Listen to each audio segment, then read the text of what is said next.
Alicia, so let's talk about Germany and how it happened. So the first thing I googled was how to become a pilot, and I had many answers.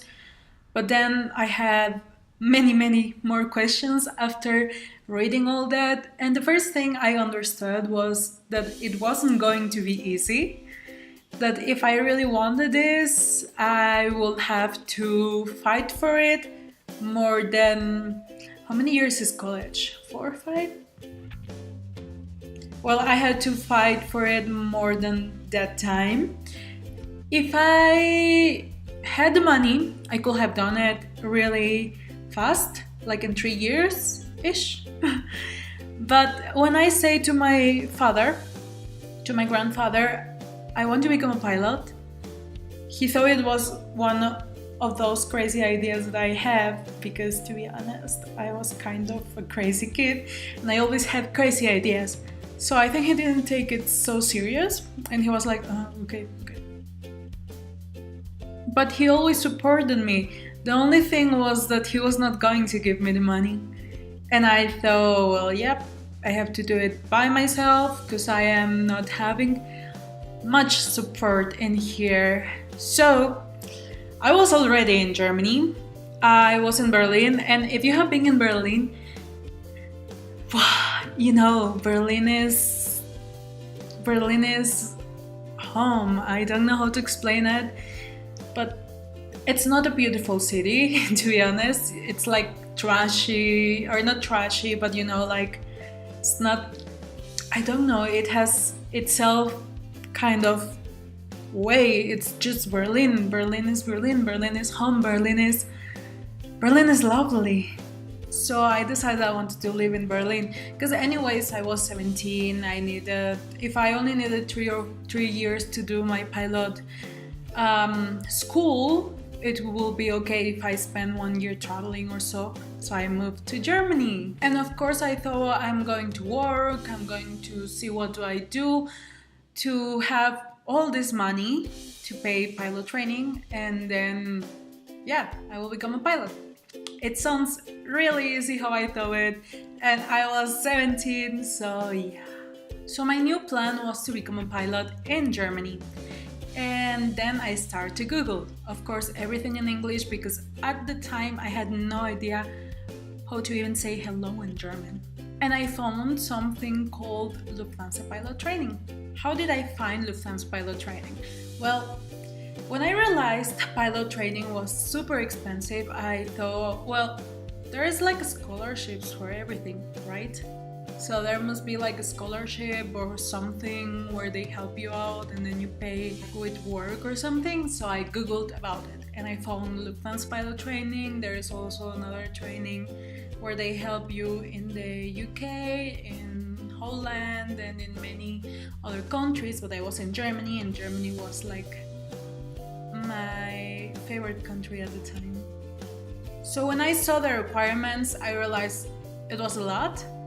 And I had to do high school again because even though I was done with high school in Mexico, they say, I am not sure, that they say we don't have the same level. So I had to do high school again and a year more of Abitur. Abitur, that is how they call it, like an extra year of high school. So this is my new plan. I'm going to stay in Germany. I'm going to learn German because it was one of the requirements at the moment. C1 German, I believe. And I'm going to apply to Lufthansa pilot training. And that's how I moved to Germany. I, of course, had support of my parents at the time. They helped me to pay my apartment or anything that I needed when I was in Berlin. I was living in Berlin, in Munich, in Leipzig, in Tübingen, that is a town. Where else? I was in Köln for a while. I was living in many places, but my favorite, of course, was always Berlin. It didn't go as I planned. So first of all, I thought I already speak English. It has to be easier than if I didn't speak any other language than Spanish. but it wasn't. German was super hard at the beginning grammatically. I still have no idea. And I was 4 or 5 years there. So, but I met an angel. And this angel helped me to get into the Lufthansa pilot training. Or wait, no, to get started, to get into the Lufthansa pilot training. Because it was hard. And it's hard. I mean, they were supposed to pay your school, and I mean, they were, because right now it changed it, and I think now it's like another school or something. And yeah, so yeah, when I decided to move to Germany, it was because they had some requirements that you had to fill to get in. That was things like, I don't really remember at the moment, but it was like have an Abitur, that was like the highest high school, to have like mathematics and physics oriented high school, like to be super good at it. Of course, the medical exam, that is from the first group, that you have to fill that requirement in every country, everywhere, to become a pilot, a medical exam. It was something else like making more exams, of course C1 of German level for foreigners, and English, of course. So with the time it changed, so I could not fill the requirements anymore, and it made my time in Germany hard because I was there to become a pilot. That was a plan, and it just didn't work. So I thought, yeah, well, maybe I have to try in Mexico. And well, if you Google about pilot training anywhere, you have to fulfill the like the basic requirements that are the medical exam. You have to be like almost perfect in that medical exam. Like you cannot have cavities. You have to have 20/20 on your visibility. You cannot have any problem in your nose. You cannot have heart problems, of course. You cannot take drugs or anything like that. They have to check your hearing. And having high school, the medical exam, what else? Well, those are like the basics. So after Germany, I had a chat with my dad and I told him I want to work already flying, and yeah, I don't want to waste more time traveling.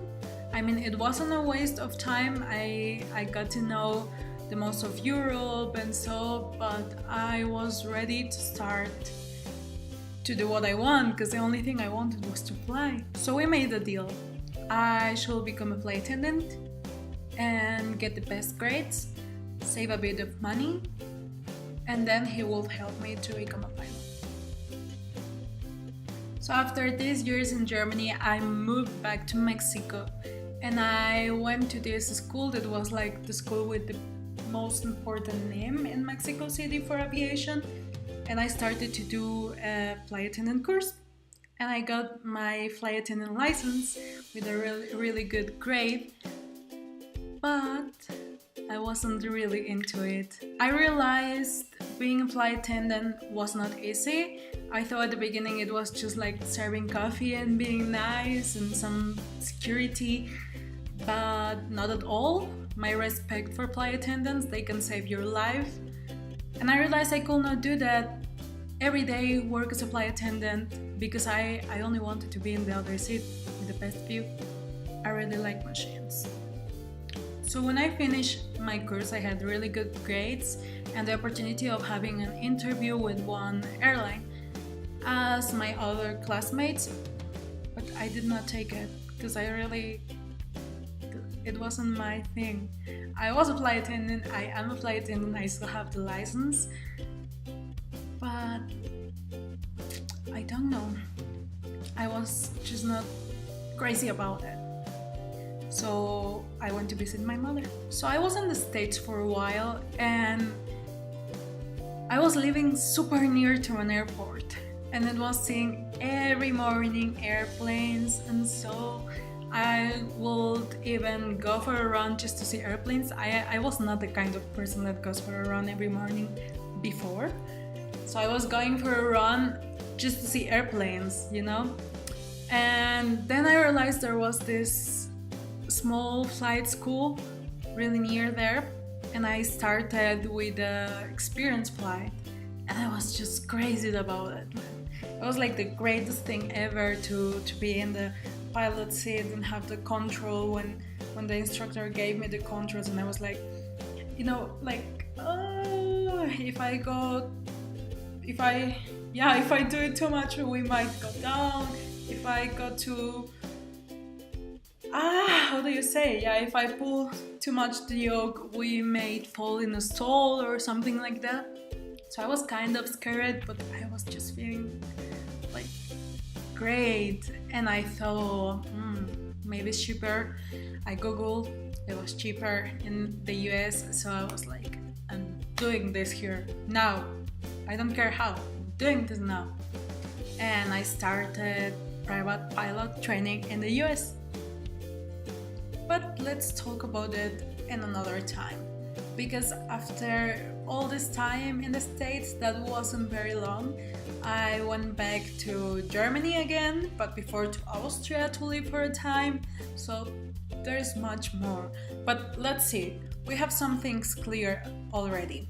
So to become a pilot, you have to have high school, you have to have a first class medical exam, you have to have some money or a sponsor, and you really have to want to become a pilot, because it's hard. It's not easy. So we have these 4 things clear already. And there is more, but let's go with this 4 right now. And let me tell you why do you need to have a first class medical exam. What happens if you're flying and you have a heart attack? I have a friend, he's an instructor, and he had this experience. He was doing an experience flight with a guy that wanted to become a pilot, and he had epilepsy. Yeah, he had epileptic attacks, but nobody told my friend. So he went flying with him just for like half hour or so. Experience flights are not so long. So he went flying, and they were flying and everything cool, and then this guy starts to have a attack, and he was just like shaking and moving his body, and yeah.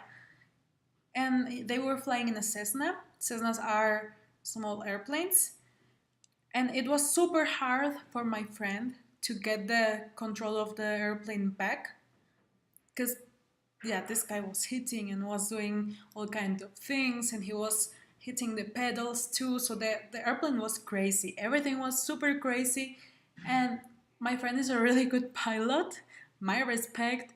He put that airplane down again, he landed good, but that could have been an accident, you know? When you're my pilot, I rely on you. And that's why, easy, you have to be super healthy. My name is Itzel Garcia, and I am becoming a pilot.